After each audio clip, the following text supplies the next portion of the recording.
Merci Madame la députée. La parole est à Monsieur Saint-André pour le groupe RRDP.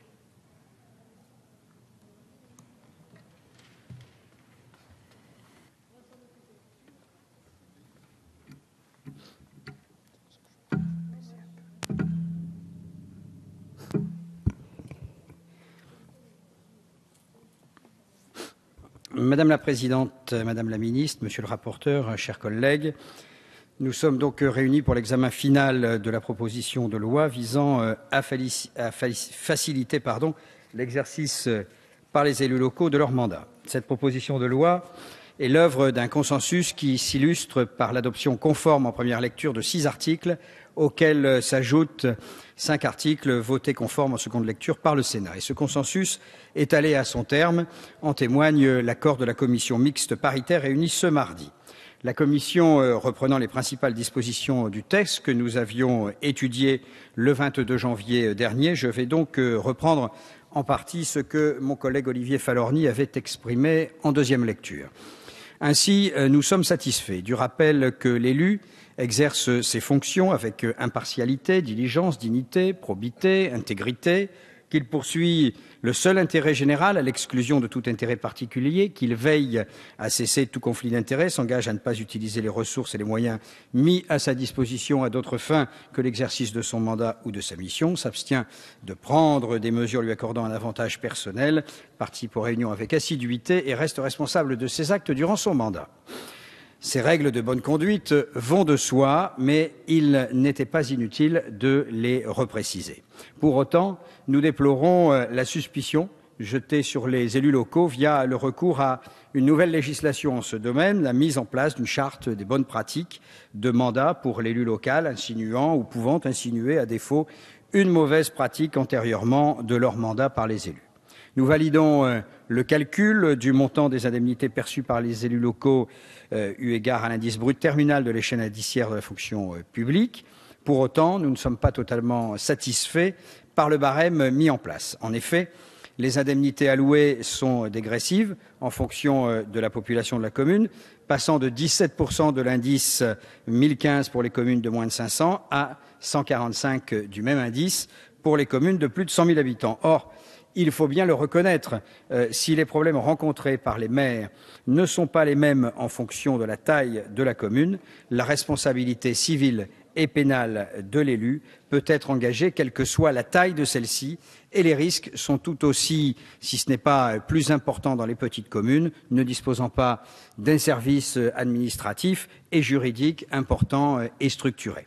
Pareillement, le nombre d'adjoints étant plus faible dans les petites communes, les maires de celles-ci ne sont pas moins sollicités que leurs homologues des grandes villes, bien au contraire. Mais dans une logique de réduction du nombre des communes, il peut effectivement paraître judicieux de limiter les indemnités allouées aux élus des petites villes. De la même manière, nous sommes favorables à la mise en place d'une égalité de traitement entre les membres des organes délibérants et les élus assumant des fonctions exécutives ou ayant reçu un mandat spécial pour les remboursements des frais de garde d'enfants et d'assistance à la personne occasionnés par l'exercice des mandats.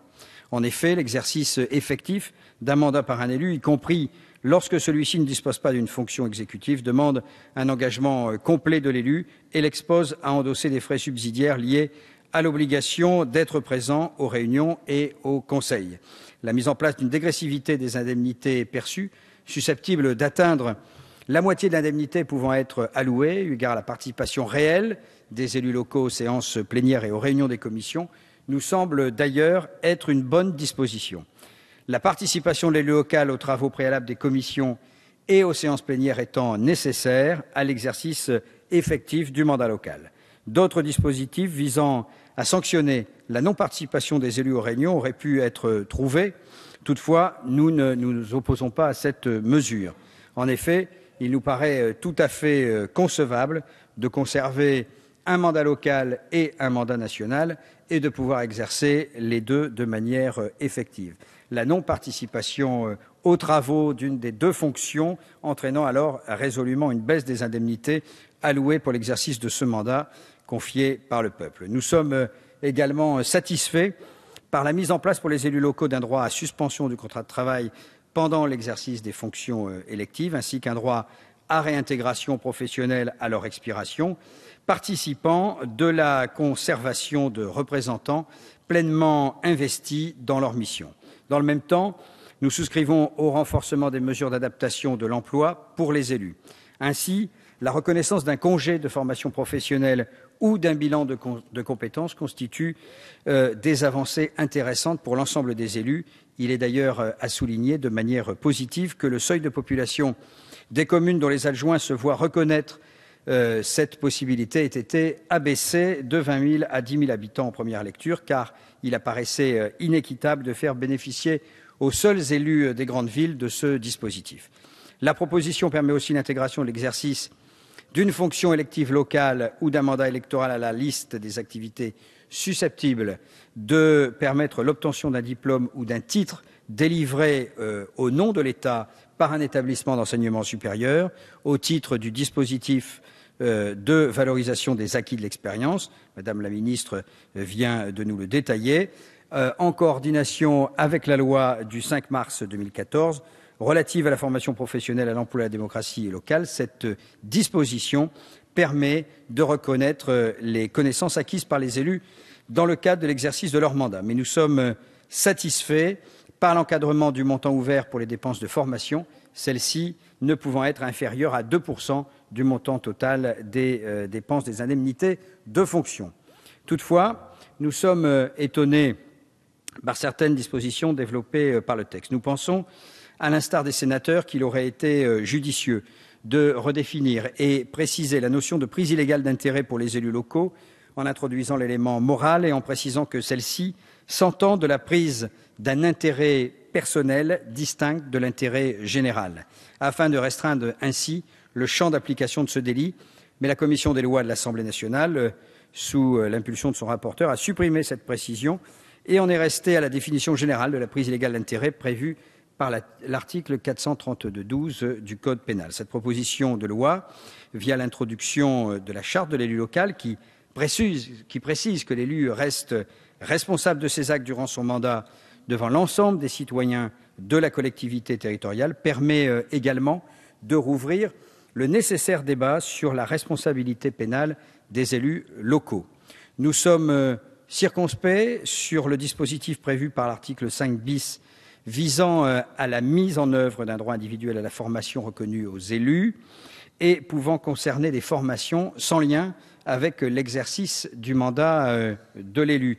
Nous nous sommes avec constance opposés à la professionnalisation des fonctions électives. Les mandats des élus doivent demeurer une mission reconnue et accordée par le corps électoral à titre provisoire. Cette limitation de durée gageant de la bonne application et de l'exercice effectif dont l'objet est la satisfaction de l'intérêt général contingent d'un État. Notre collègue Alain Tourret avait pu le dire, le débat est ancien. Faut-il vivre pour la politique ou vivre de la politique? Éviter la professionnalisation permet de reconnaître la spécificité des fonctions électives exercées et nous sommes fermement attachés à cette distinction. C'est pourquoi nous notons que cette proposition de loi permet de reconnaître les droits et garanties des élus locaux. Pour autant, nous restons attentifs à ce qu'elle n'aille pas à l'encontre de ces objectifs en reconnaissant un droit au travail de l'élu et plus globalement à une reconnaissance de la profession d'élu local. Accorder des droits pour plus de sécurité nous semble être un des atouts de cette proposition de loi, mais nous ne souhaitons pas aller plus loin que le texte issu de l'accord de la commission mixte paritaire. Ce texte est une formidable avancée pour le statut de l'élu, dont on parle depuis des décennies. Aussi, et pour toutes ces raisons, vous l'aurez compris, le groupe 2RDP votera le texte qui lui est soumis aujourd'hui. Je vous remercie.